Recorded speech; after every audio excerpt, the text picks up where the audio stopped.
kuvuga ijambo ryayo imbere y'abakozi bayo. Ego. Mbere ndashimira kuko abakozi bayo cyangwa se tuvuge abana b'Imana bari muri uyu muryango. Ego. Baba mu Burundi, babanye nanjye. Ego. Nari nziyo baje gufata ubwongo n'igihe turiko turapfa, wakati tulikuwa tunatoka au tunasambaza kilio cha mzee wetu pale. Ego. Nashukuru sana kwa ajili yao, walikuwa karibu nasi, tulifurahi. Hata familia walifurahi pale kabisa. Mungu awabariki sana. Asante sana. Nashukuru Mungu tena kwa kuwa tuko wazima sisi wote, tumekutana mara tena. Mungu awabariki. Amen. Katika yote tunakwenda kusikia neno la Mungu kututia moyo asubuhi ya leo. Ona kama hatuko tunapigana vita sisi wenyewe.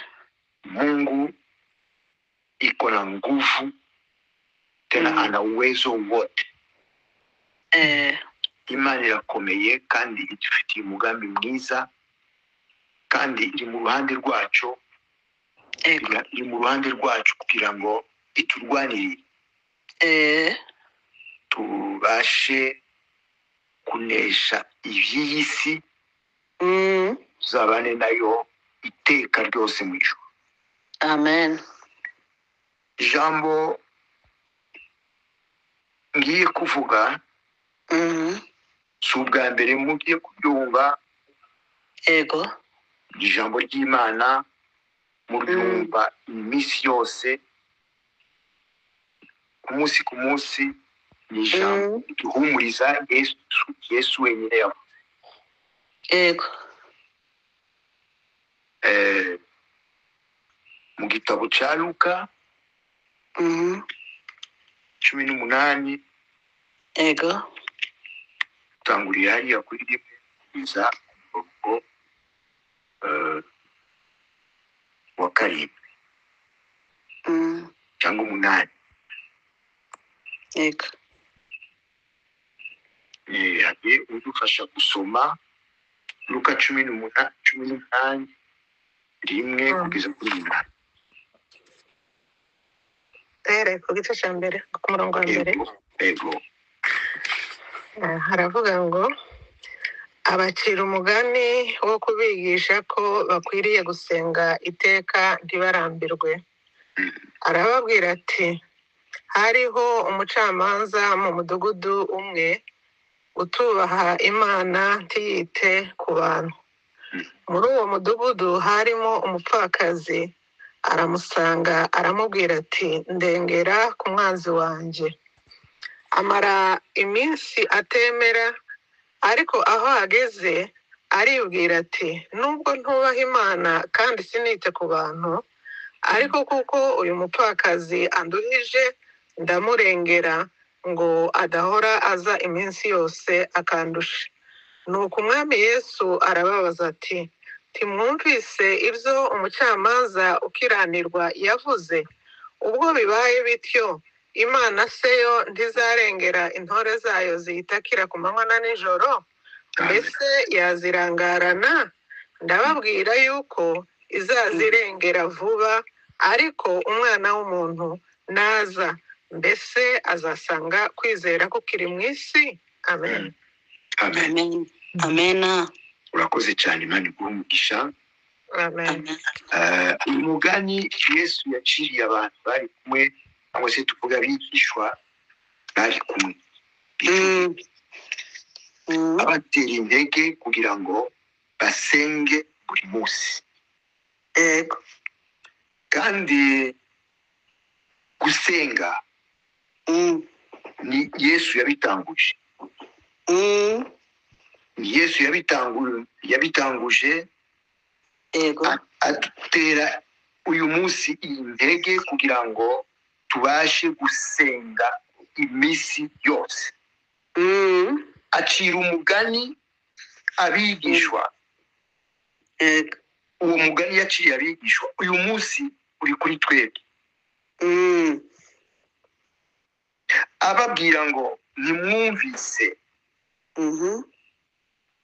umugabo atatinyaga Imana, atatinya abantu, atubahaga Imana, atubaha n'abantu. Yego.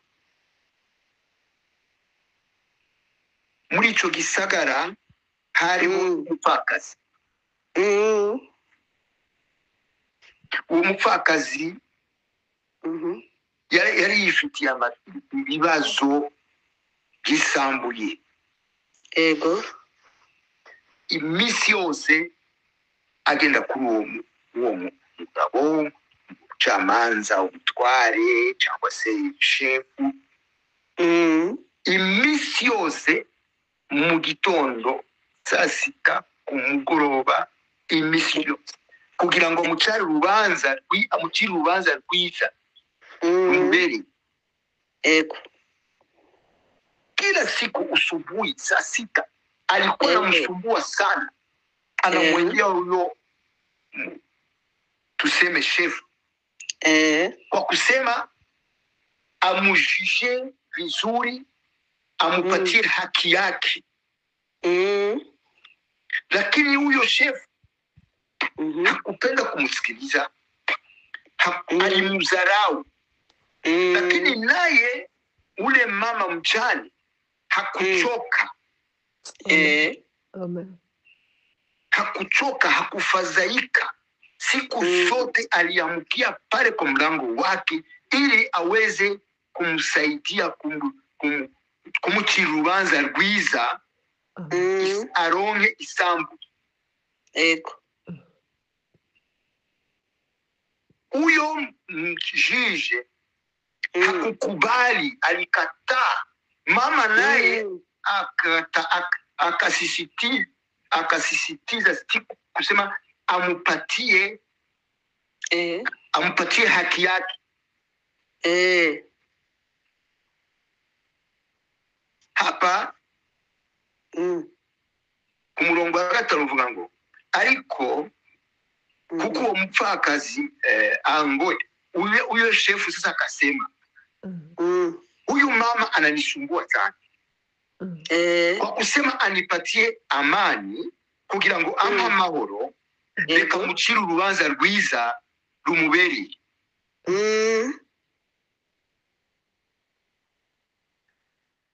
Uwo munsi arahaguruka, arahagarati, reka uyu mupfakazi areke kungora, mucire urubanza rumubereye, amucire urubanza rubereye. Kuva uwo munsi uwo mupfakazi aratekereza, kubera yuko yamugoye, kubera yuko iminsi yose yazindukiraga ku muryango wiwe kugira ngo amucire urubanza rwiza rumubereye, kugira ngo atekane mu mutima wiwe. Yego. Umurongo wa 6 tuvuga ngo kandi umwami Yesu aravuga ati nimwumve ivyo uwo umucamanza agabitanya ni Bibiliya y'Ikirundi avuze. Yego. None mwebwe Imana nizo bacira urubanza abo yatoranyije, urubanza rubakiza. Bwana asifiwe sana. Amen. Neno ilinisaidia hapa kwa maneno haya. Ni neno Yesu alisema, anafundisha wanafunzi. Leo anatufundisha sisi kuendelea kukaa mbele ya Mungu na kuomba siku zote bila kukoma, bila kuchoka. shida zako zote, matatizo yako yote, magonjwa yako yote, mizigo yote uko naye. Mwanga mbele yake Mungu siku zote, hata choka kukusikiliza. Biblia inatuambia kama Mungu ana mpango mzuri kwa maisha yetu. Ijapokuwa shida na matatizo inatutokea, ijapokuwa kuna dharau kwa maisha yetu na mambo mengine, usichoke kumwambia Mungu shida na matatizo yako. Ni hivyo Bwana Yesu alifundisha wanafunzi. Akasema sasa, nyinyi mnamheshimu Mungu, nyinyi mnampenda Mungu, nyinyi mnatembea pamoja na Mungu. Yeye Bwana siku atarudi, atakosa kuwabariki, atakosa kufungua milango kwenu, atakosa kuwajibu.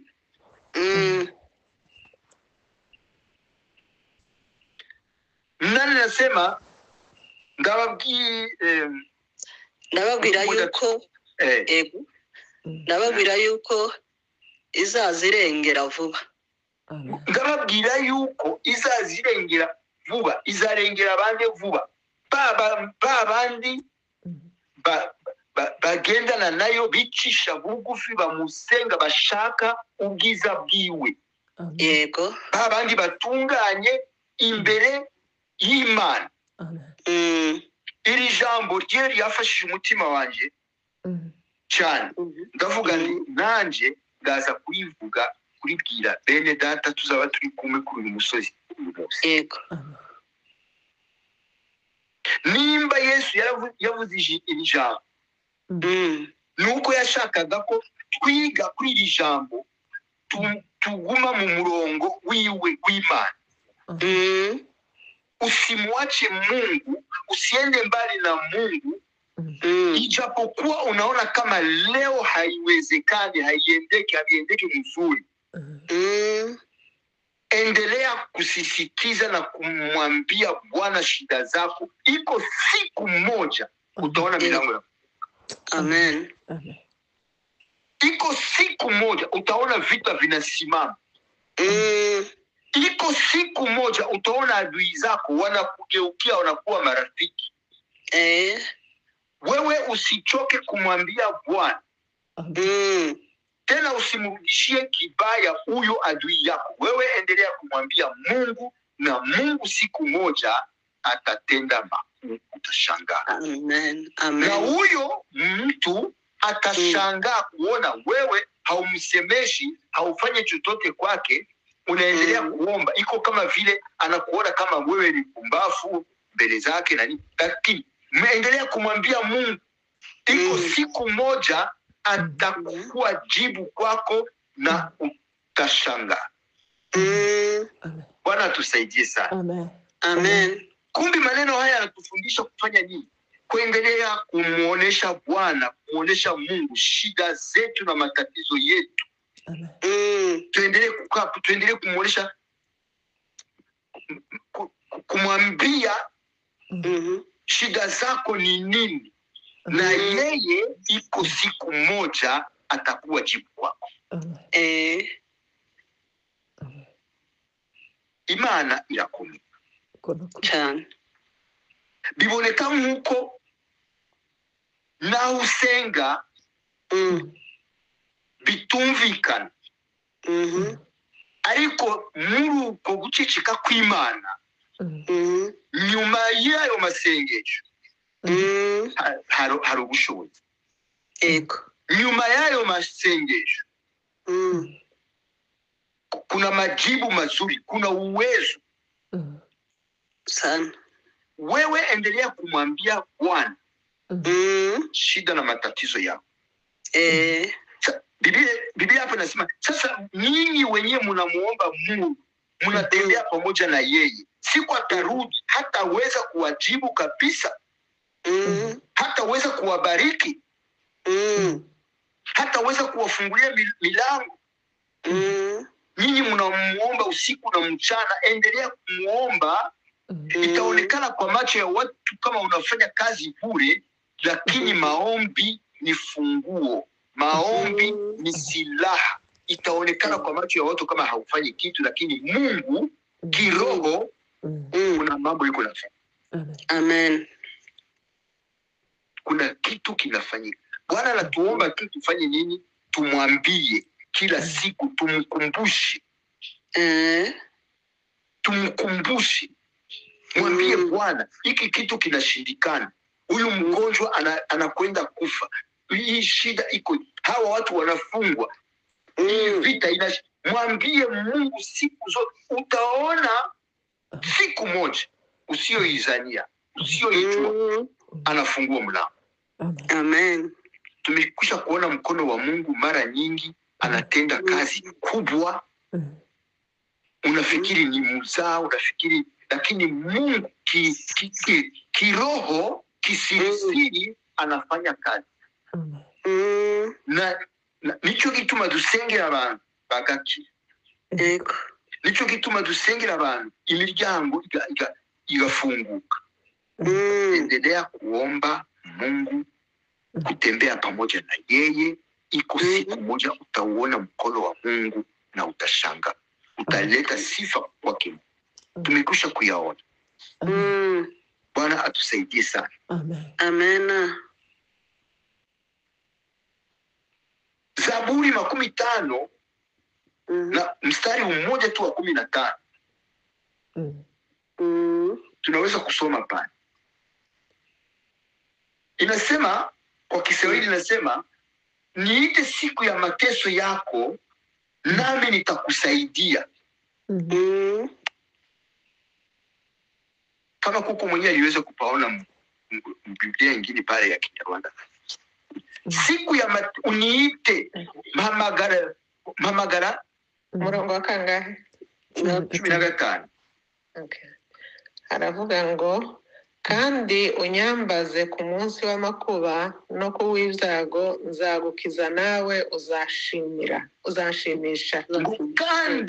Ngo kandi unyambaze mu minsi y'amagorwa yawe. Ego. Nanje nzagira iki? Nzagushimisha. Nanje nzagushimisha. Ego. Hanyuma nzagukiza nawe uzanshimisha. Nzagukiza nawe uzanshimisha. Ijambo ry'Imana rero, Imana ivuze ntabwo ihita. Imana ivuze birakoreka. Ego. Wowe yibwire, umwambaze gusa, wambaze Imana gusa. Umunsi utazi izagukiza. Ego. Umunsi utazi izakubohora. Usivunjike moyo. Inaonekana kama kuna kitu hakifanyike, lakini kinafanyika kiroho.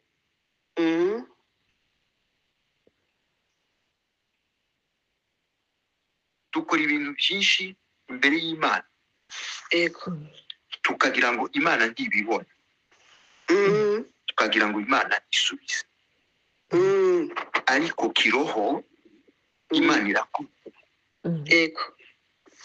Imana irakora. Wowe mwene data, uzi ko Imana yumva, uzi ko Imana ikora, usivunjike moyo. Byinshi Imana yagukoreye, icyo ngicyo ubona ko kidashoboka, Imana iragishoboye cyane. Fatira kuri iri jambo. Umuite siku ya shida na matatizo yako na mateso yako, naye atakusaidia. Hari n'irindi jambo rivuga ngo uniite, muri Yesaya, uniite nami nitakuitika, nitakuonyesha mambo makubwa magumu yenye haujaona kwa macho. Kumbe usivunjike moyo. Usivunjike moyo. Endelea kukana hiyo imani. Siku atarudi atakutana imani ipo. Endelea kukana hiyo imani. Iko siku moja Bwana atafungua mlango kwako na watu waone washangae. Amen. Wowe usenga, abadasenga, abatizera Imana, babona kuri igicucu, babona kutagira ubwenge. ariko muri ayo masengesho nk'uko Imana yakoze muri iriya myaka uyu munsi irakora muri ayo masengesho yawe, usihungike moyo. Icyo Imana ishaka ni ukugendana nayo. Yego. Iryo jambo ndakunda. Icyo Imana idushaka ni ukuyubaha no kugendana nayo mukuri, katika haki na kweli. Ukitembea pamoja na Mungu sawa sawa, naye atatenda. Amen. Igituma Imana itadusubiza, itatwumvi, itumvi ibyo tuvuga, n'icyaha. N'icyaha. Niko Isaya avuga ari muri 59. Tangule kuri rimwe kakomeza. Ni dhambi zetu zinamfanya Bwana akafunga masikio yake, hapendi hata kutuangalia kusikia tunasema nini. Lakini ukitembea naye katika haki na kweli, lazima kama hatafungua mlango leo, kama hata kujibu leo, atakujibu kesho. Endelea kukaa katika amani, kutembea pamoja na yeye katika haki na kweli. Umuoneshe hiyo shida tu. Biblia inaniambia nasema shida za mwaminifu ni nyingi, lakini Bwana anazimaliza zote. Amen. Anaweza yote. Amen. Kumbi tuendelee kumtegemea katika yote. Watu wakuone kama mjinga, lakini Mungu akuone kama mwaminifu. Kama haki. Amen. Watu waone kama wewe ni pumbafu, lakini yeye Mungu akikuchunguza anaona kama wewe ni mwenye haki. Biblia inasema inaonekana kama tuko wanyonge au kutula abakene ariko dutungishije benshi. Yego. Hilo neno kama unaliingia ndani tuna neno pana sana. Endelea kumkumbusha Mungu. Isaya 43:26. Mtu mmoja tusomee pale. Isaya 43:26. Isaya 43 43:26. Kadusoma mu izina rya Yesu. Aravuga ngo nyibutsa tuburane, shinga urubanza rwawe. Ni hapo ndio. Nyibutsa tuburane, shinga urubanza rwawe kugira ngo unsindishirizwe. Amen. Amen. Imana ishaka ko tuyibutsa. Yego. Tuyibutsa. Kandi igihe cyose, apana rimwe gusa. Imana gusaba shinga urubanza rwawe. Shinga urubanza rwawe. Hezi. Nukuguma wibutsa. Umubwire. Eske wakoze ibyiza imbere yayo kugira ngo ikubere igisubizo. Hari ibyo wakoze imbere yayo. Rero shinga urubanza uyibutse ibyiza wakoze. Nimba hari ibyiza wakoze, ushinga urubanza umwambie Mungu, kumbuka hiki. Kumbuka na hiki. Kumbuka na hiki. Nimetembea pamoja na wewe katika haki na kweli. Sasa kwa nini mimi hivi? Shinga urubanza rwawe.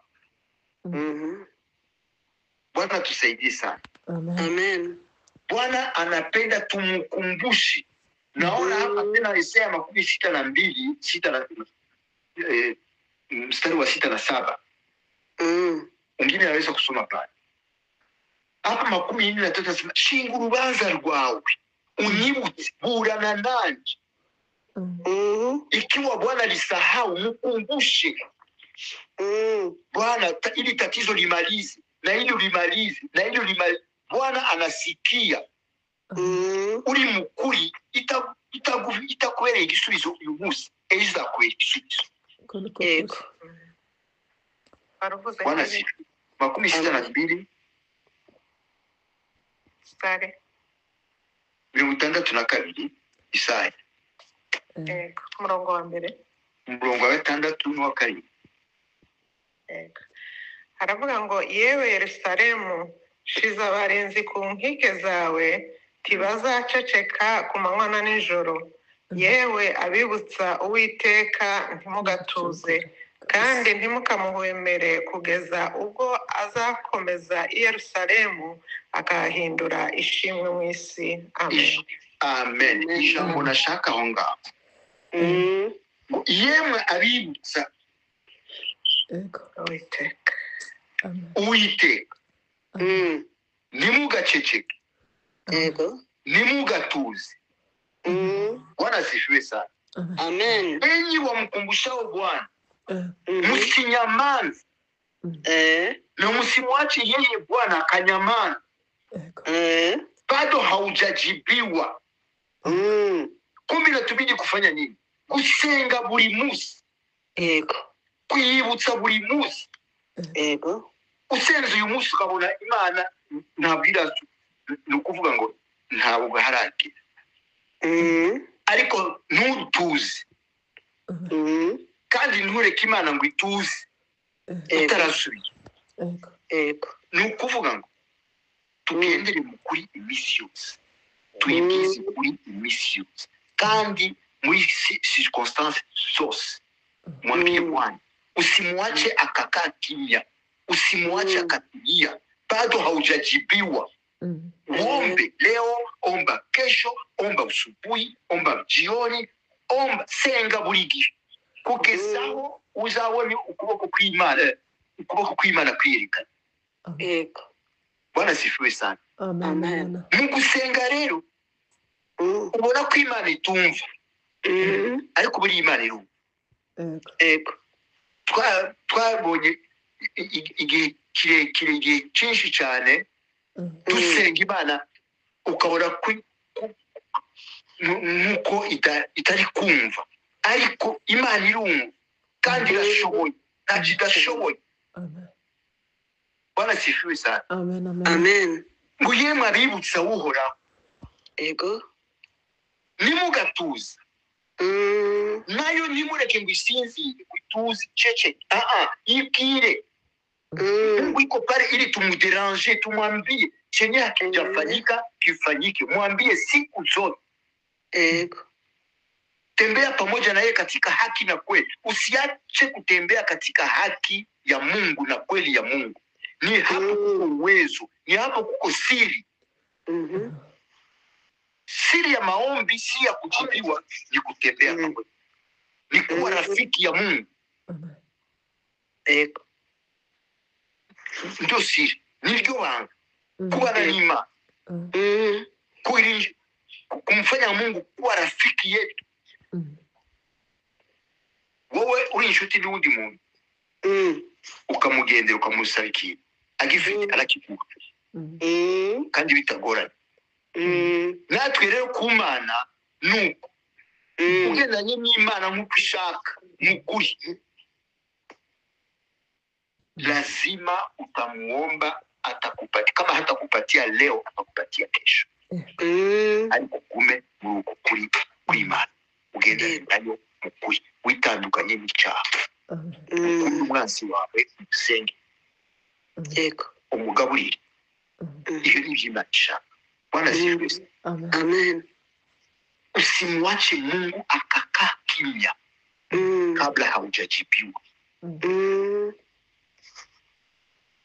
Hari inkuru nigeze kumva kandi ndangiza. Inkuru y'umukozi w'Imana yagiye ahantu gukoresha ibiterane. Aho hantu muri icyo gisagara uvuge gutyo hariho abapfumu benshi n'abahakanyi benshi badakunda Imana, badashaka no kumva iby'Imana. Ariko uwo mukozi w'Imana aravuga ati ngiye aha hantu kuvuga ijambo ry'Imana kugira ngo bari abantu bahinduke. Yego. Bakorera Imana, bave mu byaha, bave mu kwicana no mu bupfumu n'ibindi. Abo bantu nabo baravuga ati uriya muntu Yego. ntabwo azavuga ubutumwa hano hantu tukiri hano. Tuzareba Imana yiwe n'Imana yacu, n'amatribune n'ibindi byose chini. Abantu bose bari baje barahunga, bahunga imvura. Ego. Ubutumwa igiterane kirahagarara. Uwo mukozi w'Imana ahagarara ati, Mana, ibi bintu nakoze byari kubwawe. Amafaranga twatakaje byari kubera umurimo w'Imana. Abantu bakizwe, bahindukire, bakumenye. Rero imvura iratwiciye. Dukora iki? Ava ngaho arataha. Wumve ukuntu Imana ikora. Ari mu nzira yo gutaha, abona inzu iri gusha hariya imbere, hariya inzu iri gusha, abantu bahunga bajya gufasha gutabara. Yego. Ariko abona n'undi mugore aza yiruka, aza kubwira uwo mukozi w'Imana ibibaye iwe.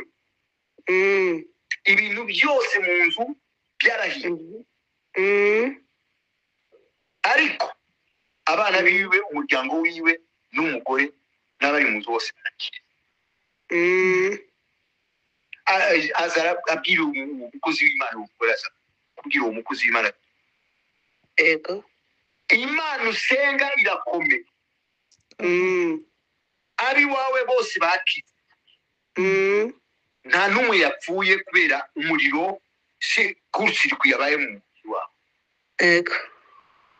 Nawe aravuga ati, Imana yanjye, jewe Imana yanjye ko nari nateguye igiterane kugira ngo abantu bakizwe, ariko bikaba bibaye nk'uko byabaye. Imana yanjye ariko yumvise iyo nkuru yabiwe bakize, arapfukama ashima Imana ati, Imana ubakoze kubyo wakoze ku muryango wanjye. Abana bakize, nawe ibintu byapfuye, ariko nabonye ukuboko kwawe. N'abantu bumvise ibyo bintu, babandi b'abapfumu n'abandi, barapfukama barasenga, bashima Imana yiwe, barahinduka, bakasema Mungu wa huyu Bwana asifiwe, kwa sababu ijapokuwa mkutano ukufanyika, lakini watu kwake wamepona. Wakageuka, wakatubu, wakasifu Mungu kwa kuona Mungu amemponya watu wake na mambo yote yameenda sawa. Basi ndugu zangu, tuendelee kumsifu Mungu, tuendelee kumtukuza Mungu kwa kazi yote anaifanya kwa maisha yetu. Tuendelee kuona kama yeye anaweza katika yote. Anaweza katika yote. Watu wakamsifu Mungu, wakamgeukia Mungu kwa hilo tendo waliona lilifanyika. Sasa usivunjike kuomba Mungu. Senga Imana buri munsi. Ego. Naho utabona ibitangaza uyu munsi, ejo uzabibona. Ego. Hari ibyo Imana ikora, igenda ikora, utabona, utarebesha amaso yawe. Ariko nyuma ikabikora. Ikabikora mu rubyaro rwawe, ikabikora mu byo ukora, utarebesha amaso, ariko ejo uzabibona. Korera Imana rero, usenga Imana, usivunjike moyo, ili siku ya siku Bwana akija aone kama wewe uko mwaminifu. Amen. Ili Bwana aweze kufungua mlango kwa maisha yako na kwa maisha ya watoto wako, kwa maisha ya ukoo wako, kwa maisha yote uko napitia ndani. Abantu barapfa, abantu bararwara, lakini usivunjike moyo. Usivunjike moyo. Endelea kumtukuza Bwana tu. Kama hauoni muujiza leo, kesho utaona muujiza. Mvua ilisambua hivyo vitu vyote, mkutano haukufanyika, lakini kwake watoto wakapona. Ile mvua ilizimisha moto kule kwake kunyumba, mkutano haukuendelea, haukufanyika, lakini kwake kunyumba watoto wakapona na mke wake akapona. Sababu ya ile mvula inyesha ikaharibisha mkutano. Wale wakafikiri walipata ushindi, lakini ushindi ulipata ule mtumishi wao. Bwana asifiwe sana. Amen. Mungu awabariki kwa neno hili. Tuendelee kukaa katika Bwana. Tuendelee kumtukuza katika yote. Kama hatuone muujiza leo, tutaona muujiza kesho. Uyu munsi tutabona ibitangaza, ejo uzabibona. Imana ntibesha. Imana ntibesha. Komeza usenge rero kuko Imana ibidusaba. Ni kwa faida yetu kuomba, si faida ya Mungu, ni faida yetu sisi kuomba. Bwana tusaidie sana. Amen. Imana ibambe kukisha, mugire umunsi mwiza.